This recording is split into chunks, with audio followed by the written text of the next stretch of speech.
Littéralement, Miluho signifie la somme de tous les malheurs. Et à ce sens, Miluho devient un symbole. Miluho, c'est l'homme chargé de tous les maux. Miluho, c'est l'homme au lendemain incertain.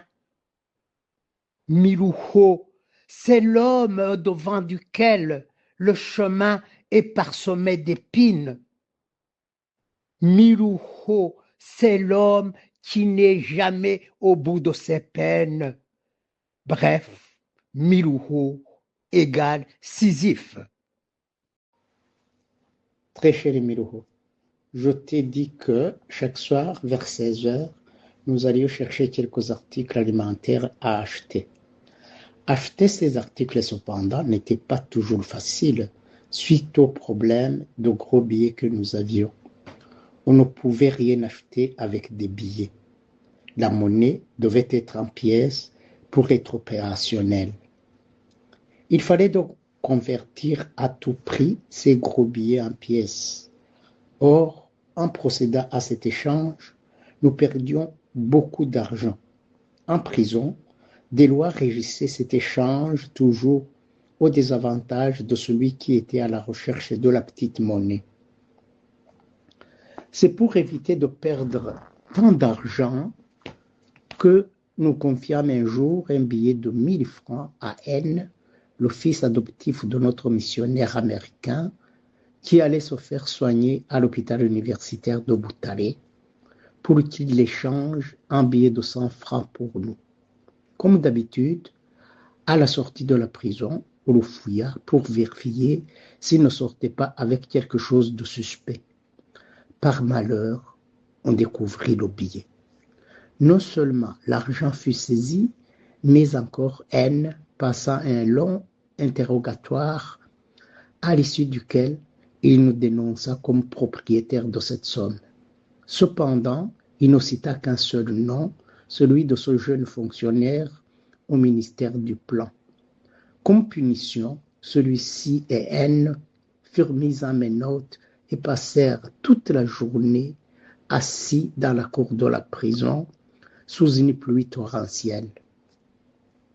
Avant de leur permettre de regagner leur cellule, le sous-directeur les convoqua dans son bureau et leur demanda de se coucher sur le ventre, puis à l'aide d'un gros bâton qui se trouvait là, il les battit sérieusement. Le lendemain, N m'avoua qu'il n'avait pas osé avancer mon nom pour ne pas m'exposer à la barbarie de ces gens, surtout que je n'étais pas encore remis des premières tortures. Suite à cet incident, nous décidâmes que désormais, la recherche de ces pièces ne se ferait qu'à l'intérieur de la prison. Une fois que nous disposions de ces pièces, nous achetions l'un ou l'autre article alimentaire. Généralement, ce sont les dangereux du bloc numéro 1 qui travaillaient à l'extérieur qui les amenaient. Outre ce petit commerce, nous essayions de cultiver de bonnes relations avec ces dangereux, car une fois que vous étiez en bon terme avec eux, vous bénéficiez d'une certaine protection contre les agressions des autres prisonniers. En effet, dans les premiers jours, ces derniers nous étaient très hostiles. Je dis les premiers jours parce qu'avec la libération des prisonniers de Ruhengeri par les Inhotanyi, tout a changé. Tu dois avoir appris que parmi ceux qui ont été libérés à Ruhengeri, il y en a qui ont été recapturés par les autorités rwandaises et éparpillés dans toutes les prisons du pays. À Butare, nous avons eu la chance d'en recevoir une centaine.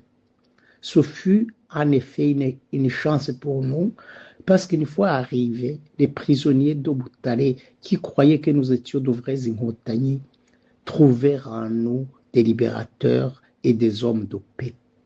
C'est pour souligner avec nous d'ailleurs qu'ils nous apprirent que l'hostilité qu'ils avaient manifestée jusque-là était l'œuvre de Kagango, le directeur de la prison.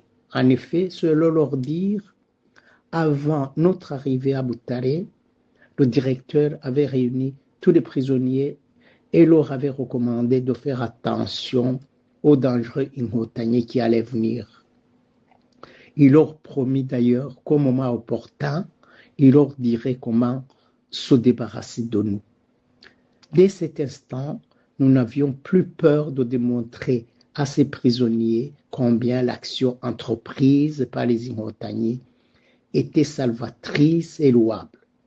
Nous resterons en très bonne relation avec eux jusqu'à la date de notre libération, le 26 mars 1991.